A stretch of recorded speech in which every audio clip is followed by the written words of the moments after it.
Hi, and welcome to Something to Talk About. I'm Linda McNeil, and for the next hour, we have two very special guests, which you'll find out about momentarily.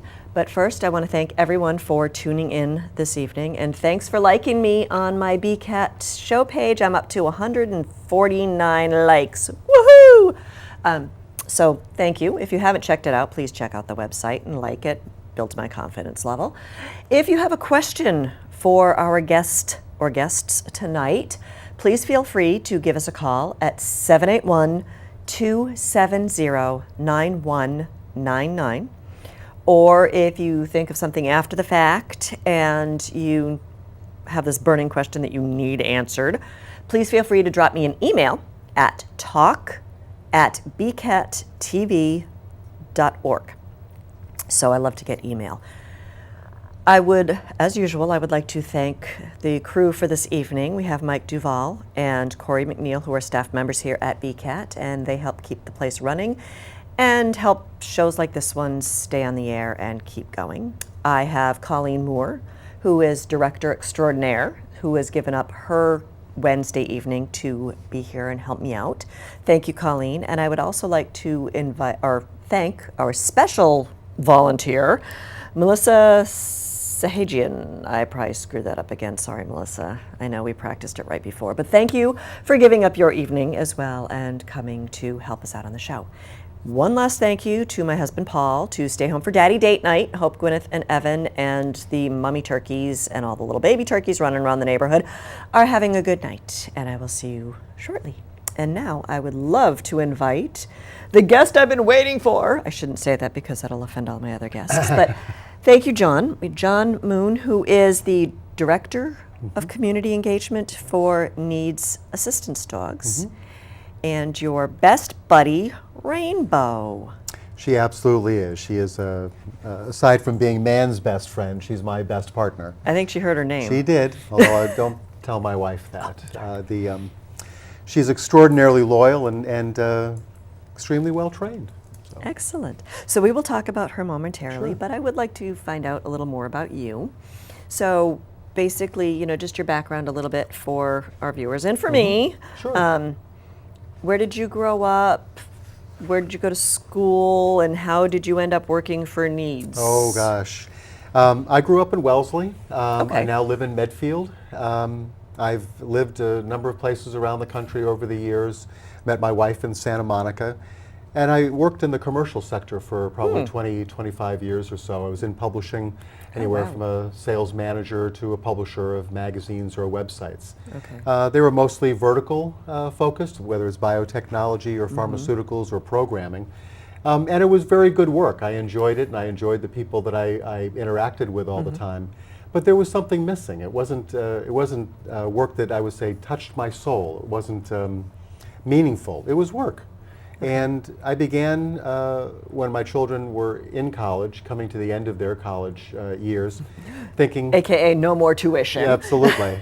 What could I do that would, I guess, have more meaning in my life, provide me with some motivation to do something so that work wasn't work? And I noticed an article in the Boston Globe of a man bringing his golden retriever into Dana-Farber to see the kids that were undergoing chemo and radiation. Wow. It's very difficult, as you can imagine. Okay. And for a dog to come in kind of lights up the eyes of these children, because it's not a normal thing to have a dog come into a hospital. Cute and furry. How could you go wrong? That's right. It's normal for their home. Yeah, I've And- heard like a lot of, I'm queen of interrupting. A lot of animal shelters I've heard have like designated cats and dogs that go into hospitals or nursing homes. So, okay. That's really true. I mean, the dogs and cats and things like that can go into nursing homes. Hey, Rainey, leave your toes alone.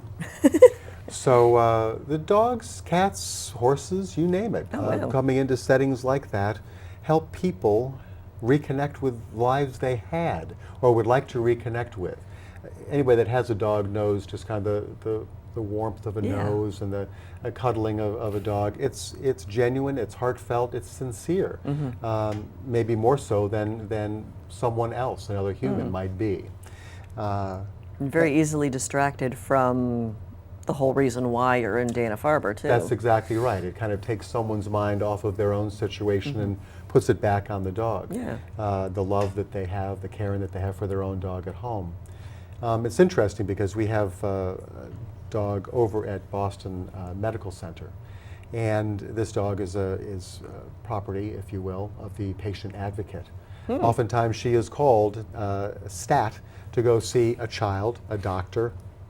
Very stressful situation, but there's a story of a young boy who just would not get out of bed. He has a disease that he will die from, and yet when this woman, patient advocate, took her dog up to visit this young man, she said, gosh, Richie hasn't been out for a walk all day. Can you help me out?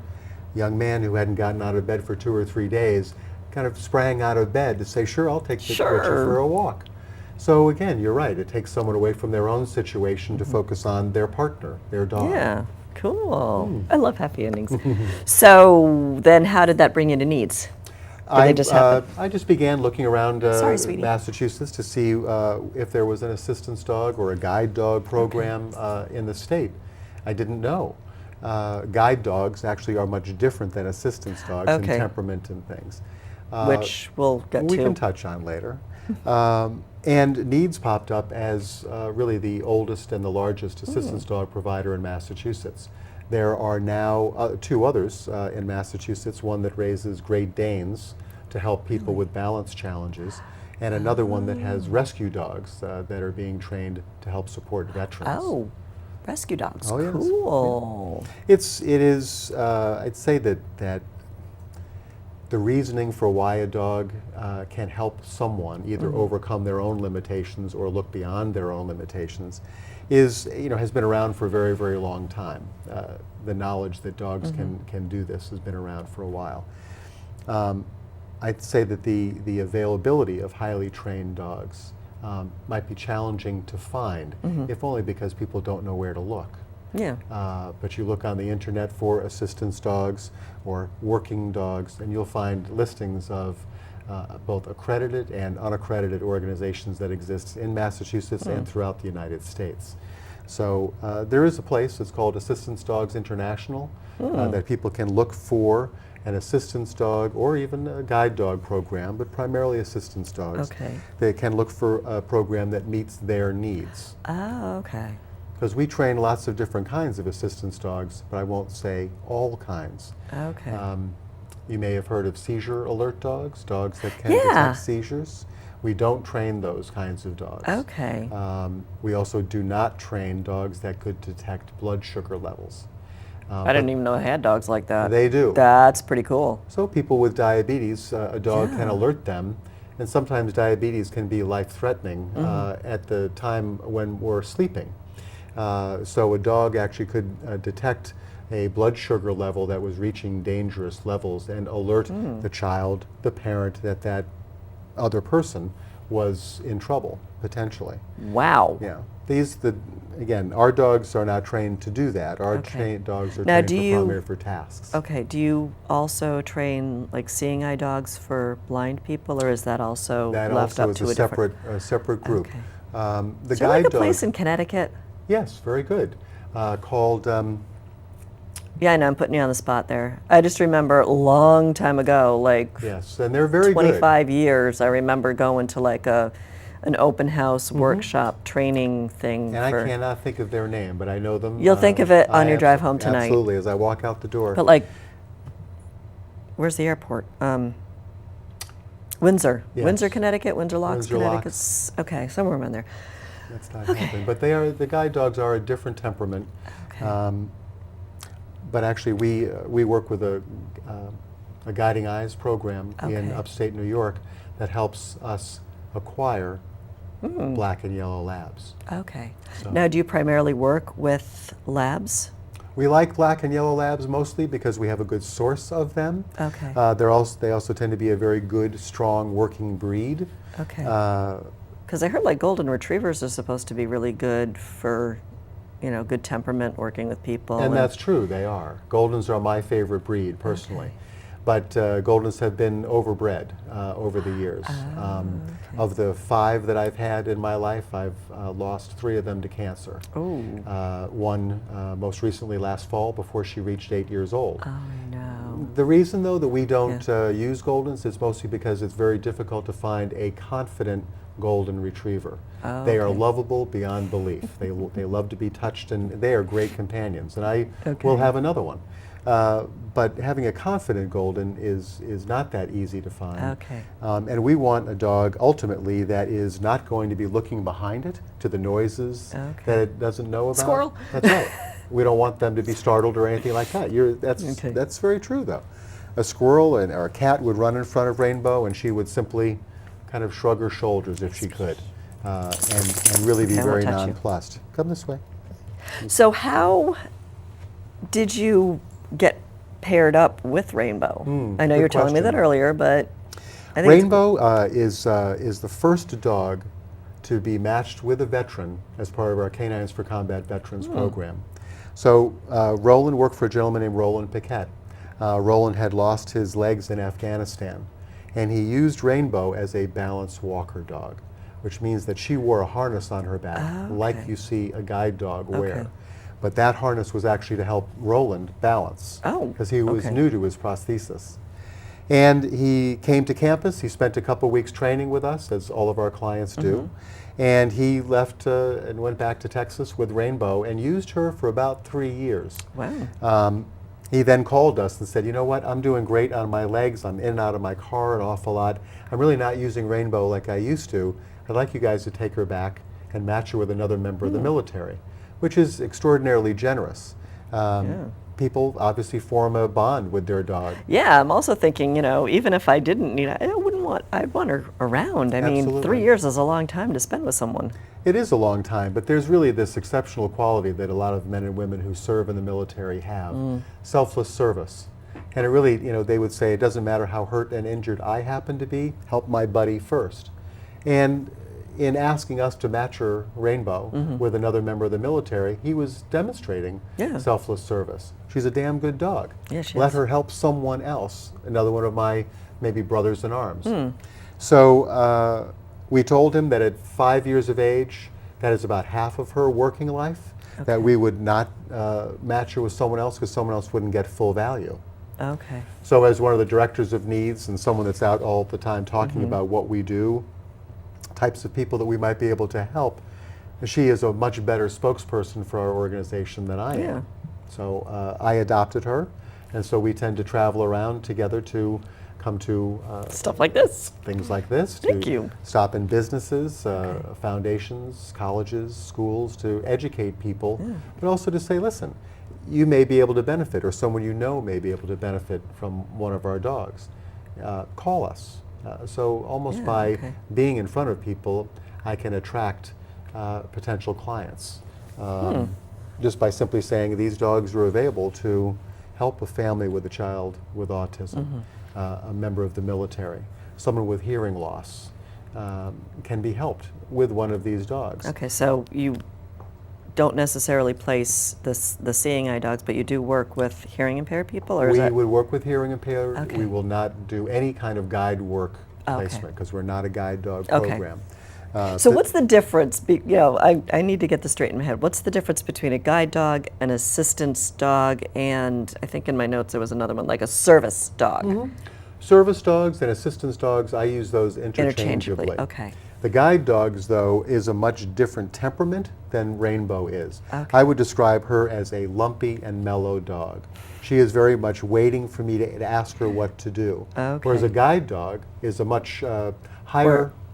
not really assertive, You're right, but yes, very much more of an assertive personality. So that's why They're they telling tend you to what be do. like German Shepherd type. Could be German Shepherds. Sometimes you have a lot of black and yellow labs as well. Okay. Shepherds are oftentimes one-person dogs. That's okay for a guide dog Okay. because they're working with one person. An assistance dog needs more flexibility, Okay. maybe multiple handlers, depending on the situation within the family. Okay. But a guide dog needs to have something that I call intelligent disobedience.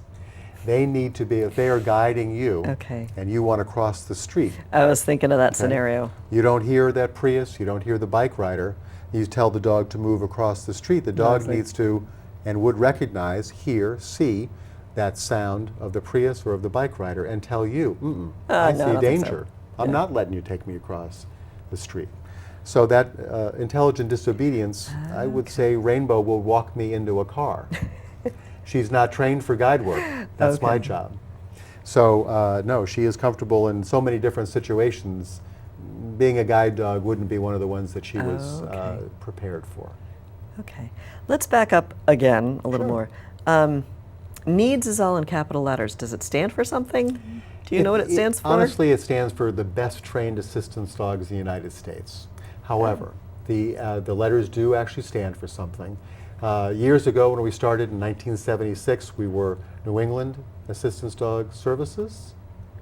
Oh, okay. And a number of years ago, when we started having clients from around the United States, we decided that we needed a more nationally sounding name. Okay. So we changed the name to National Education for Assistance Dog Services.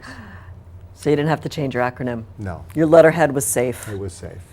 But it really does. I really do feel as though NEADS prepares the best assistance dogs in the country. It's best for someone to have a good stable dog Okay. so that they are able to enter a restaurant, enter a movie theater, go to a concert, and not have the dog startled or freaking out by those situations, which means that the next Especially person, movie theaters tend to be really loud too. they can be very, very loud, but the dogs are, as long as there's not, massive explosions, cannon fire and gunfire and things like that, the dogs will be fine. The younger dogs tend to be, I'd say, more fragile.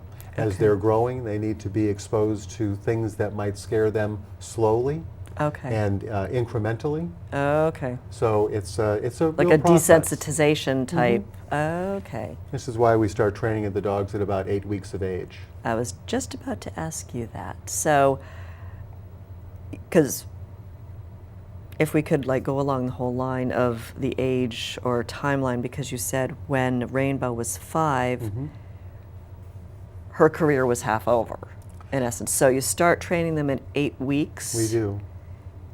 And what does the training involve? It's a lengthy process, and Okay. perhaps by now you know that there's no short answers to the things that I'll tell you. We got an hour, and we can always have a sequel. I'd be happy to. The dogs will come to us at about 8 weeks of age, and we're in Princeton, Massachusetts. Okay. So we have a 20-acre campus. They come to us. And where do they come from? Like breeders or? We have some good reputable breeders that we work with, but we Okay. also work with Guiding Eyes for the Blind. It's up in Paterson, New York. Okay. They have a breeding program for their guide dog program. But as you can Okay. imagine, in a litter of 5, 8 some odd puppies, not all of them have the potential to be a guide dog. Right. But some of that litter do have the potential either to be adopted out because they're not worthy of either assignment. They just want to be a dog. Could be. But sometimes they will identify within that litter puppies that have the temperament to be potentially to be an assistance dog. Okay. And when they find those in that litter, And you can find they out will that call young. us. Oh, Oh, okay. they are very skilled up there. They're very good Wow. at what they do. They have bred out of most of their dogs almost entirely hip dysplasia. So That's pretty cool. it's been a very good relationship for us, and it's a very good source of puppies.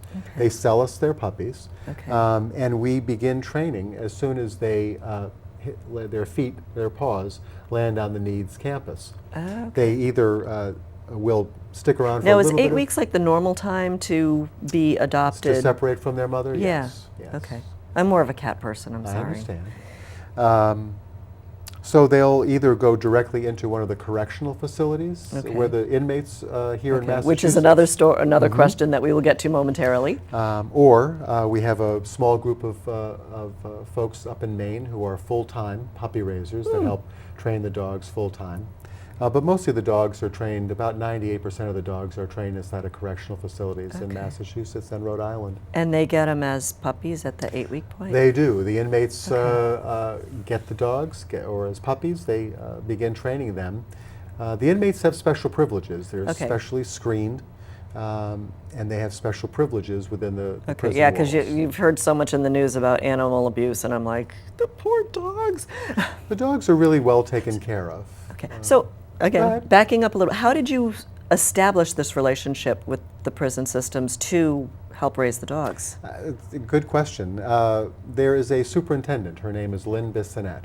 Okay. She was a superintendent up at the Gardner Correctional Facility. Mm-hmm. And she is very innovative. She began looking for ways to keep the inmates under her care busy, Okay. but busy with something meaningful. The point is that they could hopefully reintegrate into society Okay. if they had some skills, maybe even confidence, to say, you know what, I can do things. I'm not going to go back to the life I knew. I'm going to go back out on the street to do something that Positive. matters, that I don't Yeah. have to go worry about going back into prison. So Lynn called our organization and introduced herself and said, you know what, I'd like to have some puppies in training up here in behind the wall. And I know that our executive director was kind of like, I don't think this is such a good idea. Excuse me? Right. And then, Lynn invited Sheila to come up, visit, see what was possible. Okay. And so that began a relationship that has spanned now 2 decades. Wow. And Lynn is now superintendent at the Framingham facility. Wow. We have dogs in training within that facility as well. That's like really forward thinking for now, even forget about 20 years ago. Very much so. Wow. I'd say that there was also a lot of support along the way from a nun who saw that there was the possibilities of redemption were possible with inmates. And how could that happen? What programs might be introduced?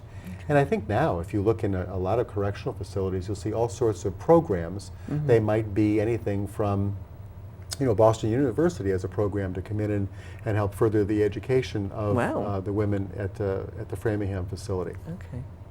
In Concord, at a place I call the farm, they have cows. So the inmates are Okay. helping care for the cows.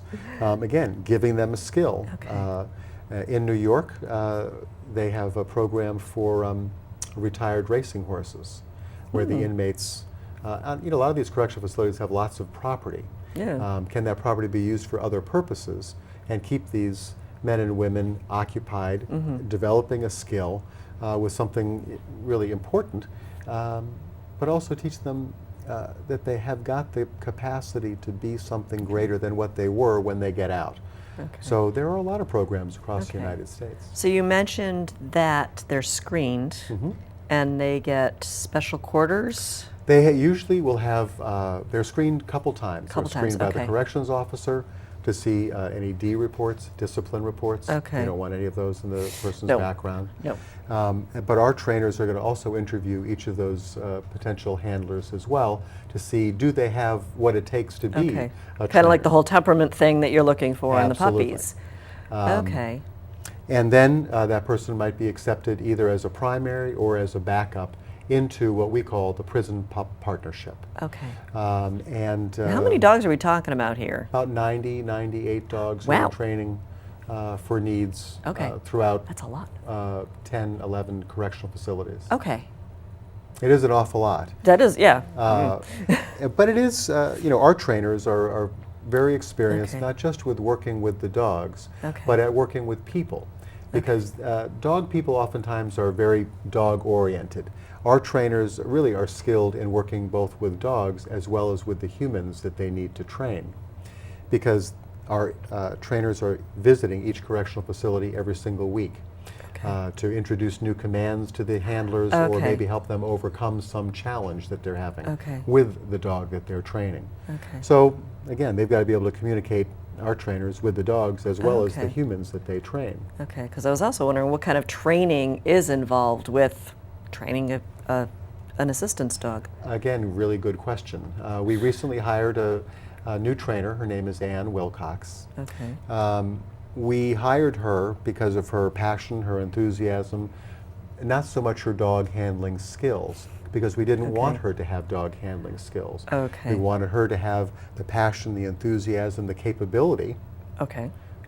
but no skills that she would need to unlearn in order to learn our way Oh, of okay. training an Got it. assistance dog. So we could fill her up with our style of training assistance dogs. So I'd say that all of our trainers are homegrown. Okay. We have a gentleman named Brian Jennings, who's probably the oldest of the trainers as far as years training the dogs, but also has probably trained more assistance dogs than anybody in the United States by our count. So he's very, very experienced. He has shared his knowledge with the other trainers that have been hired over the years. And so, you know, I think that we do have a good training program, but it's also something that we have done on our own by understanding what the dogs are capable of and what our kinds of dogs are capable of doing for our kinds of clients. Okay, I hate to interrupt you, but I worries. believe we have a phone call. Okay. Hello. Oh, maybe not. Hopefully they will call They'll go back. I think I hear the phone ringing right now. So these people that you're talking about training the dogs, do they train, you know, because they have to, you know, housebreak the animals as well as, I think backing up a little bit, when, I don't want to ask another question if the caller's coming back.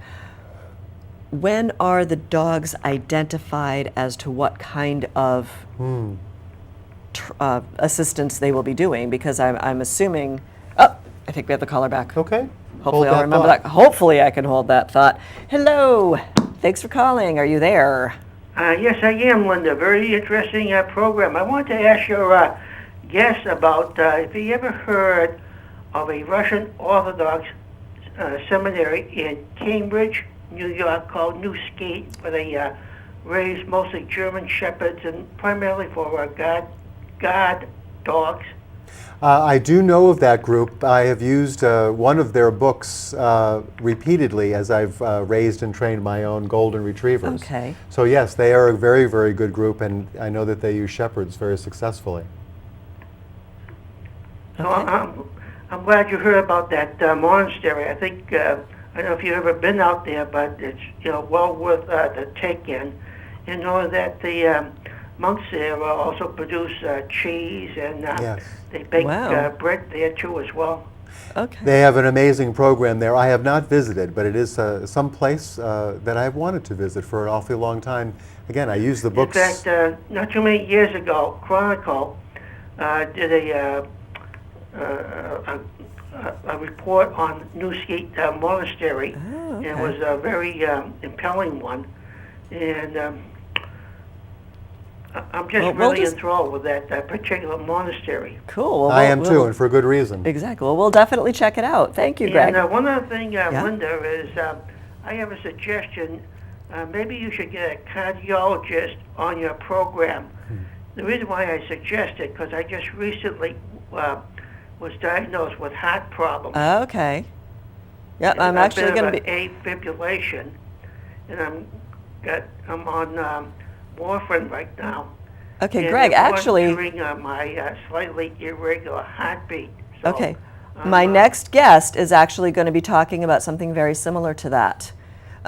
So you'll definitely, pulmonary fibrosis, I think. So maybe those experts might be able to answer some of your questions as well. So you'll definitely have to check that out. But I will add that to my list. Thank you. All right, and thank you for calling, because thanks for calling, Greg, but I really want to know the answer to Sure. How does a dog become one thing or the other? How do they identify, or when, I think, is it when they're 8 weeks old? Because I would think that the commands that they have to choose and just what you have to train these dogs depends on what their job will be if they're done training.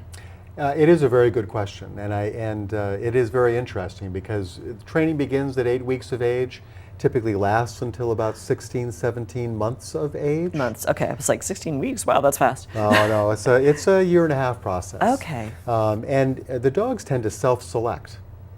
Really? We do not want to make a dog work that doesn't want to work. Okay. Rainbow's wearing a cape.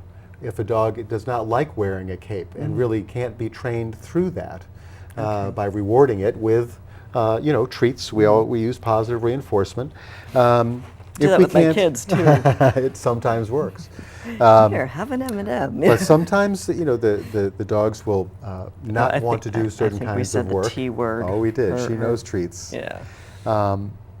But only about half of the dogs that we train make it through to be an assistance dog. Okay. Which means a couple So they start things. dropping out like from anywhere from 9 weeks to 16 months. Sure. Okay. If a dog happens to get its tail caught in a door, it may become very, very fearful of things behind it. And, I don't blame it. Right. That's So pretty scary. things could happen. The dog, just may not be as confident as a dog as we would like. Okay. And you can't instill Or they that. don't want to wear a superhero cape. That's right. All those things could alert barking or resource guarding. A dog could fail because of that. And we have high standards. Okay, what's resource guarding? guarding? Mine. A bowl, yes. A bowl of food or Don't a bone. you touch my tried, treat. You tried to take Okay. that away from them, they would growl at you. That would be bad. That would not, yeah, that would not be Because the again, we best. want these dogs to be very pliable, being able to work in any kind of situation, being able to just kind of hang out in a restaurant and not be startled at all. Okay. So my other dogs, my personal dogs, would always be startled by a turkey or something running in front of it. Rainbow would look at those things. She has been exposed to rabbits and turkeys and horses, and really she would just kind of shrug her shoulders. No big deal. Yeah. Because we don't want her pulling someone out of their wheelchair or off of their crutches. So to get back to your question about how the dogs select themselves, it's a self-selecting process. Okay. If we can't train the dog out of a bad habit, we would have to flunk that dog. Okay. Or if the dog doesn't have confidence. So it really varies. And because the trainers are seeing the dogs every single week, they begin to form an idea of the skills and talents of any of the dogs in their string of dogs. Because like a that they're returning training. veteran's needs would be much different than a 10-year-old autistic child's. Yes.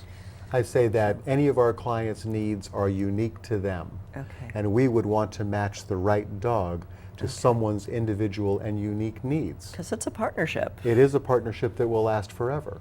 And someone needs both the confidence in the dog being able to perform to their needs, but also because someone's disability might require them, the dog to be a lifesaver, in some situations.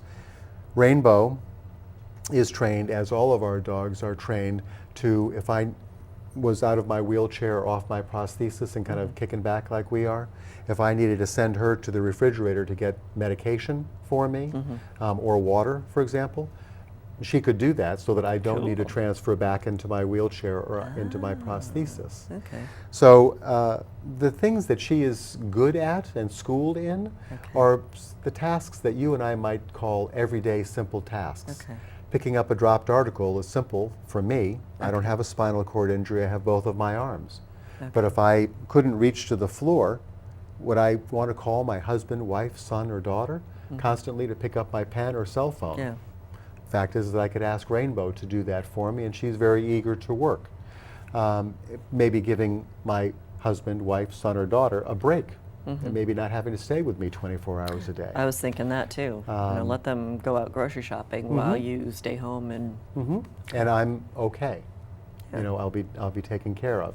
Not forever, but for a period of time. And A couple hours, yeah. Sure. whatever. So it is really I'd say a very unique and special role that they have.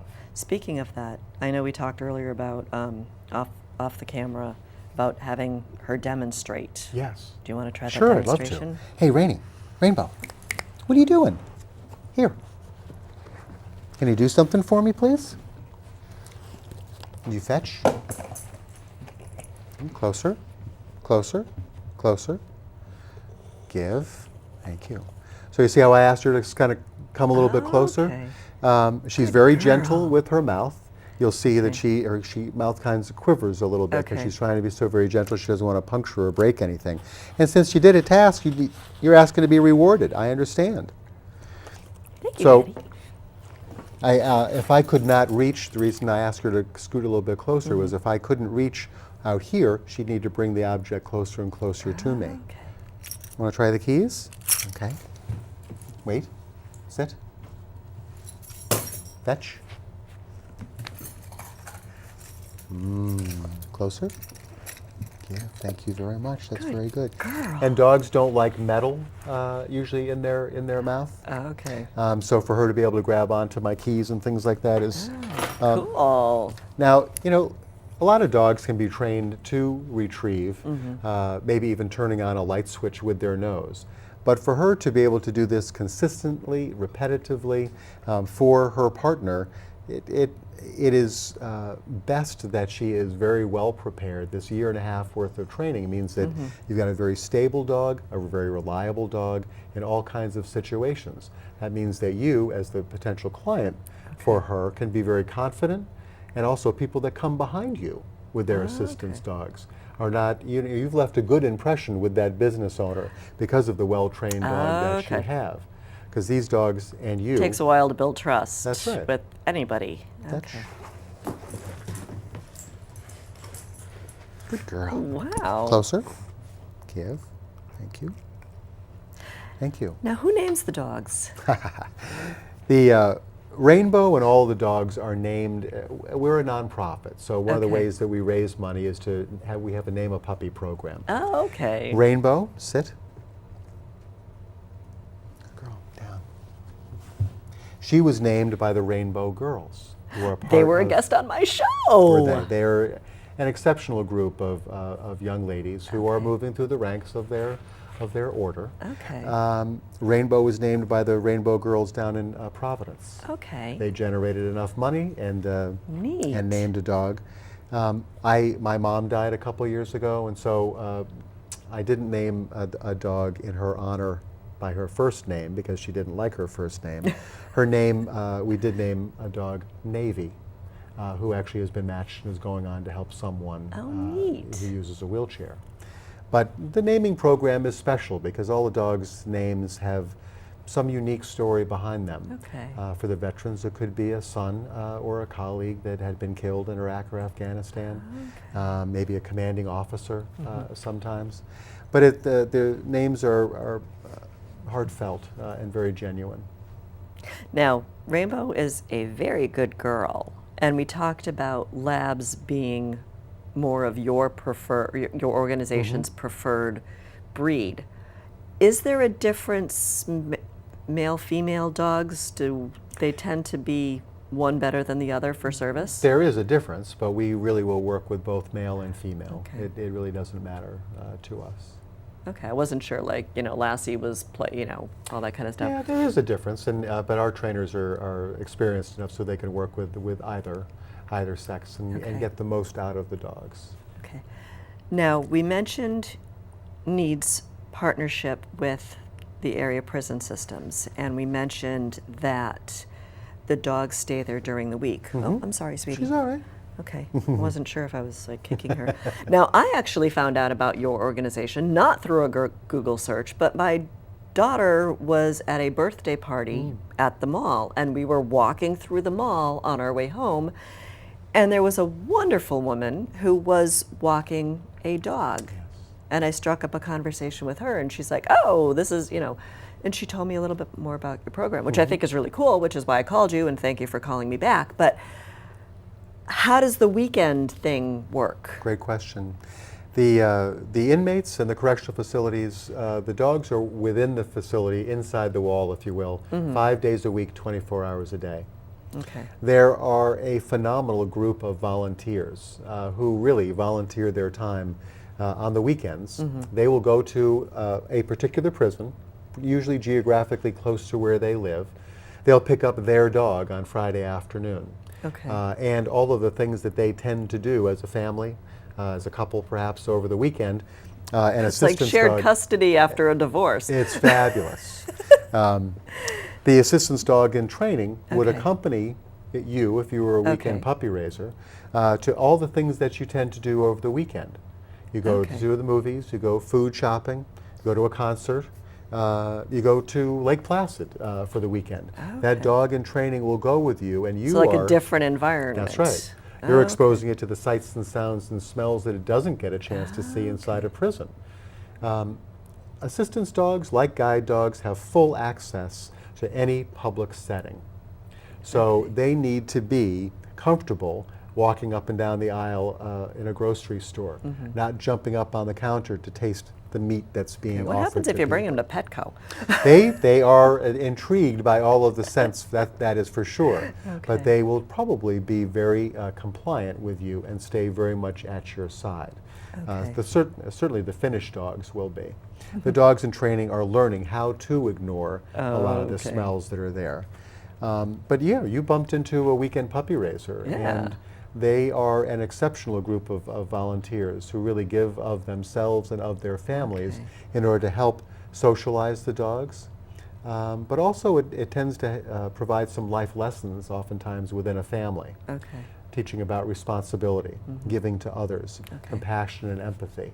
Things that are maybe in short supply in our world today, Yeah. but it is a way to teach someone about giving up something that they love Okay. for someone else's life. All these questions are like flying through my head right now. And I'm like forgetting half of them. Now, we had talked about puppies that drop out of the program during that 1.5-year time frame. What happens to them? Are they just adopted by whoever might be taking care of them on the weekends? Or are they brought back to, are Batting they, eyes for the what ball. happens? Right. They are up for adoption. Okay. We would identify for someone adopting one of our dogs all the things that were right and or wrong. Okay. So even though the dog might not meet our criteria to be an assistance dog, Great with kids, loves squirrels. right, could be those things. Or not so good with very little children, but good with 14 years of age and older. Okay. The trainers are really good, so they're going to see Okay. the flaws, if you will, or why the dog doesn't meet our criteria, and let the new adopting family know, so Okay. that they are, comfortable with who and what the dog happens to be. Okay. But they are exceptionally well-trained dogs. But we had one dog, for example, that loved tennis balls so much that, you know how a walker sometimes has. Oh, yeah. The dog no. was going after Oh, the no. tennis balls at the bottom of the walker. So that's not a good quality that No. the dog has. So we couldn't train the dog out of that habit. So Okay.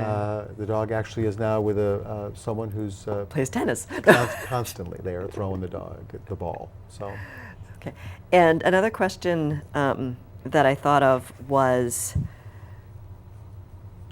once the dog graduates from the program, the trainers,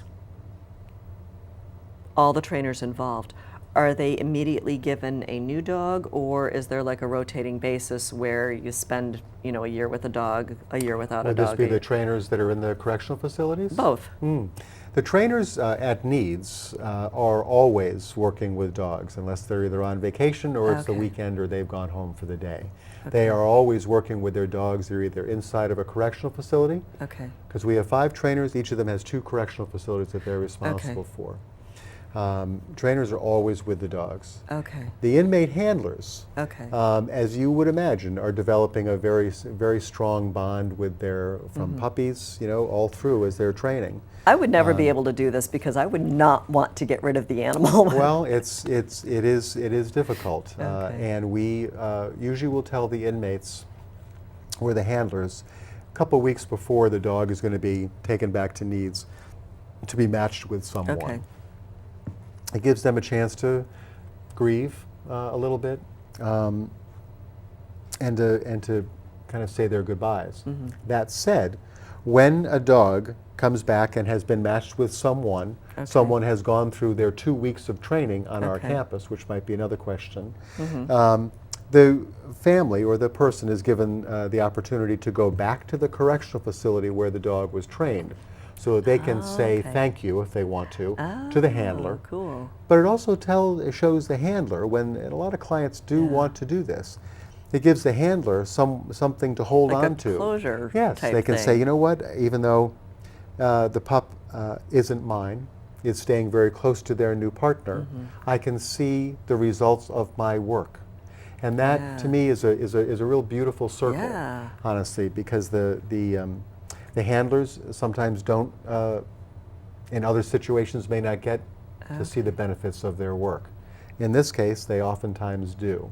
And I think that that's important for them to see that. I have a bazillion questions, but we are starting to run a little You short kidding? on Come on. time. So, what are the costs involved? Let's turn the perspective around to the person in need of an assistance dog. What are the costs involved for that person to get an assistance dog? Sure. We are probably unique within the assistance dog world. We do ask the civilian clients to help fundraise about $9,500 of what we feel is about $25,000 to raise and train these dogs over an 18-month period. I am not so much interested in whether or not someone raises that money. In fact, most clients are not able to. What I want the clients to recognize is the responsibility that they have to this working partner that they have. Again, if they don't raise the money, that won't prevent them from getting a dog. I want the effort to be there. And we have someone on campus, Ellen Jones, who works with all of the clients to find their special gift or their communities, the support. People have gifts and talents, and they can sometimes use those to raise money. Girl Scout troops, Boy Scouts, Lions clubs, Elks, all of these community groups help support not just our clients, but other people in need. For the veterans who come to us, they get their dogs at no cost. We also have a program for survivors from the Boston Marathon bombing. Yeah, I read about that on your website. That's really cool. They receive their dogs at no cost as well. We've had some very generous donors over the years that have helped us provide dogs at no cost to veterans as well as the Boston Marathon survivors. But we do figure that it costs us $25,000 to raise and train a dog from puppyhood up until the dog is matched Is that with also someone. including the purchase price of said puppy at the Yes. Okay. After someone has been on campus training with us, and they leave campus with their assistance dog, they are responsible for the care of the dog. We do not retain ownership of the dog. We retain responsibility for the dog in the sense that we don't want the dog to become overweight. That is something that you and I, as dog owners, can control. As lovingly as they look at us for those treats, we don't need to give them the treats all the time. Here, have the whole bag. Really, even Rainbow, I will not reward her every single time because I don't want her to get overweight. Well, sometimes the reward could just be a scratch behind the ear. Absolutely, yes. But abuse can take many forms, and we would reserve the right to take a dog away from someone if they are abusing the dog, whether it's physical abuse or some other kind, because we are responsible for the dog. And a dog doesn't have a mind of its own. Well, it doesn't always have a voice either. That's true. They're going to go with the owner, and so we would be very cautious, about. So I probably shouldn't go parasailing with my guide dog. You could go parasailing with my your service dog. You could. That would be fine. Just make sure that the harness is on. Strap her in. No, I'm just kidding. There is a gentleman who's been on TV who does parasailing with his dog. And skydiving. Come on, Rainbow, jump out of a plane. But they're they are expensive dogs, but they are working dogs, and I think the responsibility that someone has to that relationship, to that partnership, is a strong one. Now, what is once someone is identified, like let's say, I have been identified as able to receive an assistance dog. I raise the money, or I start to raise the money, or I make the effort. Then do I have to go to training? And what kind of training do I have to go through? And how long is it? And because I have to learn what this dog is capable of. That's right, yes. You need to find out if I am compatible with this particular dog. Because it's not just a regular pet. No, that's really true. We do not believe that any dog will work for anybody. We believe that as unique as you are, so is your potential partner. And we would, because of a client's physical needs, that would determine what kind of dog we would match with him Okay. or her, but also someone's lifestyle. Do they like to drive an awful lot? We wouldn't want a dog that got car sick, for example. But you did like to take trains, so we need to make sure the dog is comfortable with the rumbling and the Or if somebody had to surfaces. like take the subway to and from work every day. Right, all of Okay. those things we would need to know far in advance so the dog is properly customized for okay. your particular needs. The dogs are customized to the individual's needs. Okay. And we then invite someone to spend 2 weeks on campus training with the dog. We have a Okay. fully... Is that the end of the year and a half, roughly? yes, or- it'll be at the okay. end of the dog's training. Okay.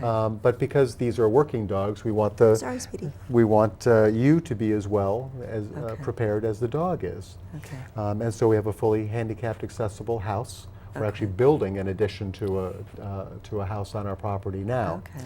But yes, people will stay with us for a couple weeks. If they live close enough geographically, they can likely go home on the weekend and bring their dog with them that first weekend Okay. to begin that acclimation process at home. Okay. But then they come back for their second week of training. And it is different kinds of training. It's not like sit down, stay kinds of training. The dogs are trained in well over 50 some odd tasks. So using those and knowing how to use those, how to use someone's voice. The inflection in our voice is something that Oh, yeah. begins to Okay. create that bond at those early stages. So yes, I we ask smell them my to come on. kitties too, don't you? You're a target-rich environment. She's the client will come and spend a couple weeks training with us, and that is a challenging time because it's usually new kinds of commands, and it could be physically tiring for someone. Okay. So training typically goes from 10 to 4 in the afternoon, and then the rest of Okay. the time is kind of free time to relax. Okay. And hopefully at the end of those couple weeks, people are proficient enough to be able to pass an assistance dog international, an ADI test as we call it, a proficiency test. Okay. And so that they can work with their dog in public as well as private settings, and then we send them on their way. Okay. But we are always there for someone.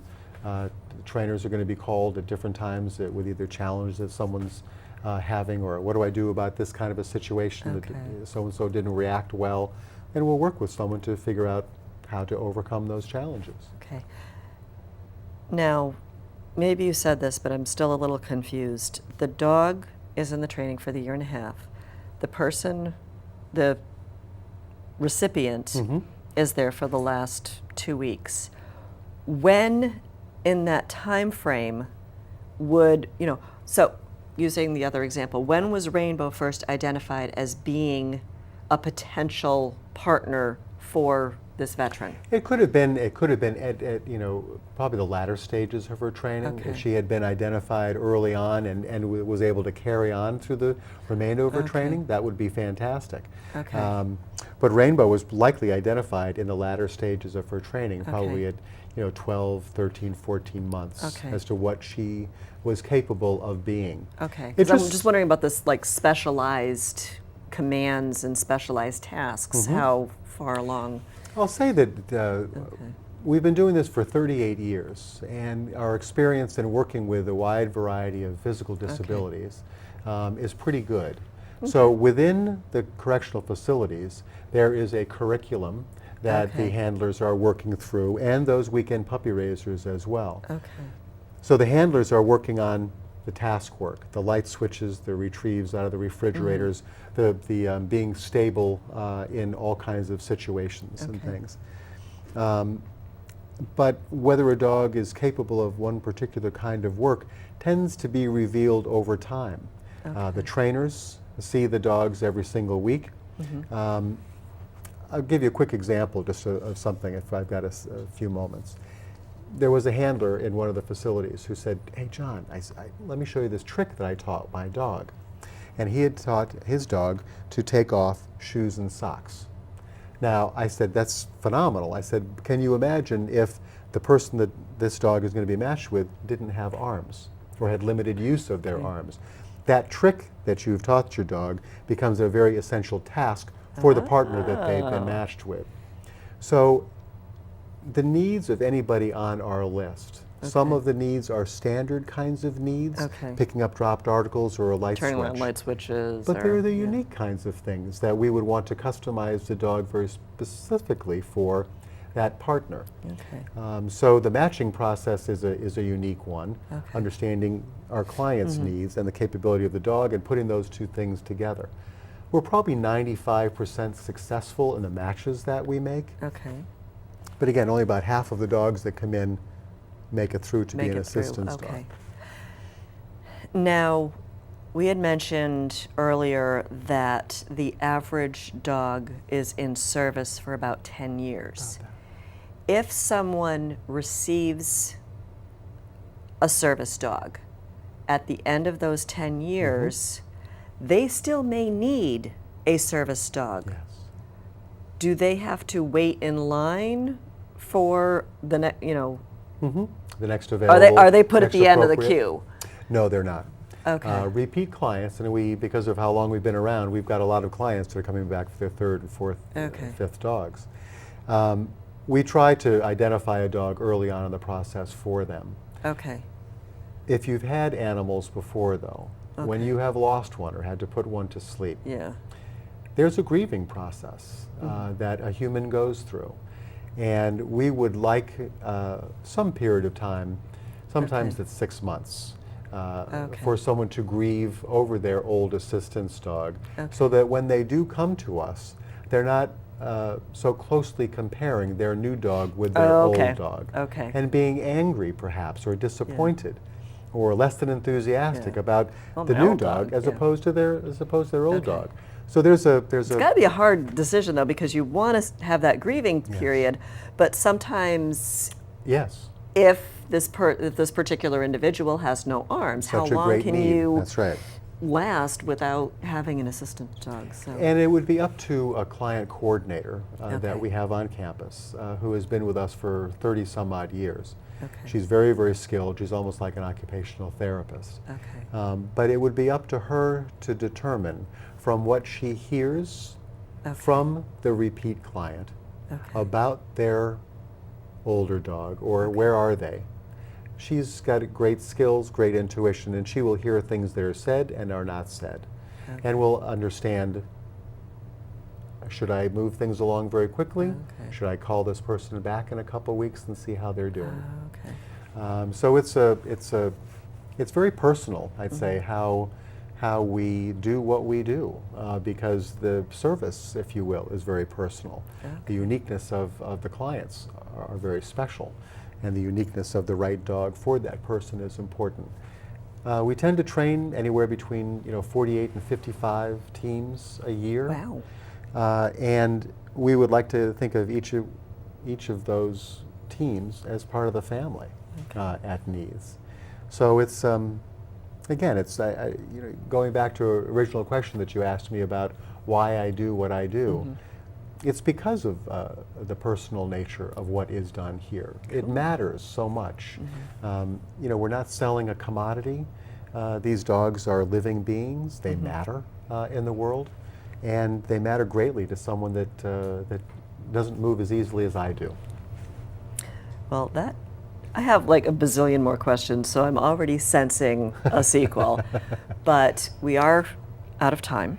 That hour just flew right by. Thank you for having me. Thank you very much for coming. Thank you, sweetie.